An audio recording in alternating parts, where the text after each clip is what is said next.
5 योद्धा अगर इन्हें छल से ना मारा होता तो आज हमारे पास दूसरा महाभारत होता। हमारे धर्म ग्रंथों में महाभारत के युद्ध को धर्म और अधर्म के बीच लड़ा गया युद्ध बताया जाता है। इस युद्ध में करोड़ों योद्धा ने अपनी जान गंवाई।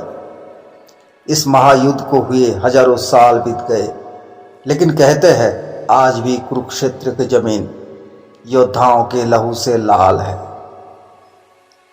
धर्म और अधर्म के इस युद्ध में धर्म के जीत के लिए कई महायोद्धाओं को छल पूर्वक और कईयों को युद्ध के नियम के विरुद्ध मार डाला गया, क्योंकि युद्ध का एक ही नियम होता है और वो है जीत। और इसके लिए सारे नियम और लोकाचार भुला दिए जाते हैं। पांडवों ने युद्ध जीतने के लिए छल कपट का सहारा लेकर ऐसे ऐसे योद्धाओं को वध किया जिन्हें मारना किसी के लिए भी असंभव था। इस वीडियो में हम महाभारत के ऐसे ही 5 योद्धाओं के बारे में जानेंगे। आपसे निवेदन करते हैं वीडियो के अंत तक देखिए। अगर चैनल पर नए हैं तो चैनल को सब्सक्राइब कर दीजिए। महाभारत के महायुद्ध में सबसे बुजुर्ग और सभी योद्धाओं में श्रेष्ठ थे कौरवों और पांडवों के पितामह भीष्म। भीष्म पितामह अपनी राजभक्ति के कारण इन्होंने कौरवों के साथ युद्ध में भाग लेने का निर्णय किया और पांडवों के विजय में सबसे बड़े बाधक बन गए। इन्हें पराजित किए बिना महाभारत के युद्ध में पांडवों का विजयी होना असंभव था, क्योंकि भीष्म कौरवों के सेनापति के तौर पर उनके ढाल बने हुए थे।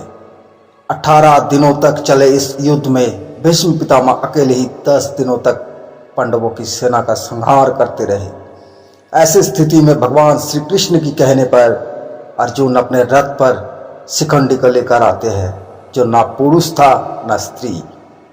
भीष्म पितामह शिखंडी को स्त्री मानते थे और ये बात पांडव जानते थे। भीष्म पितामह का स्त्री पर अस्त्र शस्त्र नहीं उठाने का प्रतिज्ञा का लाभ उठाते हुए अर्जुन ने युद्ध के 10वें दिन उनको बाणों से छलनी कर दिया और भीष्म पितामह बाणों की सैया पर लेटे लेटे अंत तक युद्ध देखते रहे। दूसरा महायोद्धा थे गुरु द्रोणाचार्य। कौरवों और पांडवों के गुरु द्रोणाचार्य को महाभारत के युद्ध में हराना असंभव था।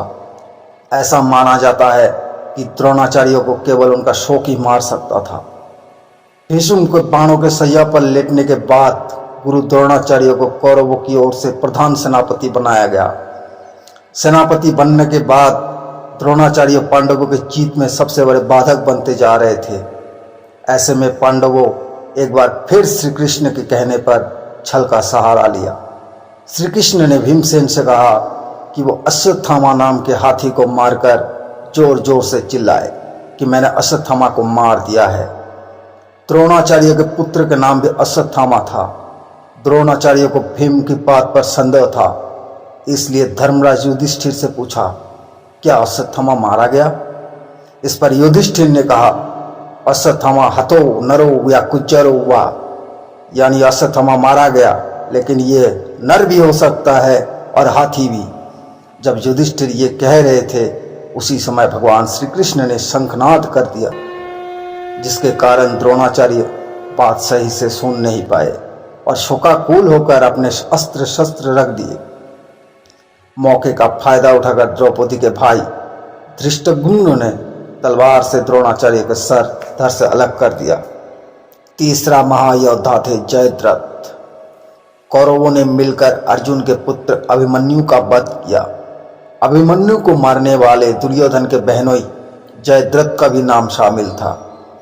जयद्रथ को अपने पुत्र का हत्यारा मानकर अर्जुन ने प्रतिज्ञा ली कि अगले दिन सूर्यास्त तक जयद्रथ को नहीं मार पाया तो वो खुद अग्नि समाधि ले लेंगे। कौरवों की पूरी सेना उस दिन जयद्रथ की सुरक्षा में लग गई। ऐसे में अर्जुन के लिए जयद्रथ का वध कर पाना असंभव हो गया। ऐसी स्थिति में श्री कृष्ण ने अपने माया से सूर्य को ढाक दिया, जिससे चारों ओर अंधेरा छा गया। जयद्रथ ने समझा कि शाम हो चुकी है और वो अर्जुन के सामने खुद आ गया। श्री कृष्ण तो यही चाहते थे। इन्होंने अर्जुन से कहा, अपना धनुष उठाओ और जयद्रथ का वध करो, अभी सूर्यास्त नहीं हुआ है। इसके बाद श्री कृष्ण की माया से आसमान में फिर से सूर्य की किरणें दिखने लगी। अर्जुन पल भर भी देरी न करते हुए जयद्रथ का वध कर दिया। चौथा महायोद्धा थे अंगराज कर्ण। अंगराज कर्ण को युद्ध में सीधे पराजित करना अर्जुन के बस की बात नहीं थी। जब युद्ध करते समय कर्ण के रथ के पहिया जमीन में धंस गया और कर्ण अपने रथ से नीचे उतर गए। रथ का पहिया निकलने लगा। तब श्री कृष्ण ने अर्जुन से कहा कि यही मौका है जब तुम अंगराज कर्ण का वध कर सकते हो। श्री कृष्ण अर्जुन को समझाते हैं कि कर्ण ऐसा योद्धा है जिसे केवल छल से ही पराजित किया जा सकता है, और मौका देखकर अर्जुन ने निहत्थे कर्ण पर दिव्यास्त्र चला दिया और कर्ण को वीरगति प्राप्त हुई। पंचम महायोद्धा जो इस महाभारत के खलनायक भी है, दुर्योधन। महाभारत युद्ध के अंतिम योद्धा। दुर्योधन का वध भी पांडवों ने छल पूर्वक ही किया था। महाभारत युद्ध के अंतिम दिन भीम और दुर्योधन में गदा युद्ध हुआ।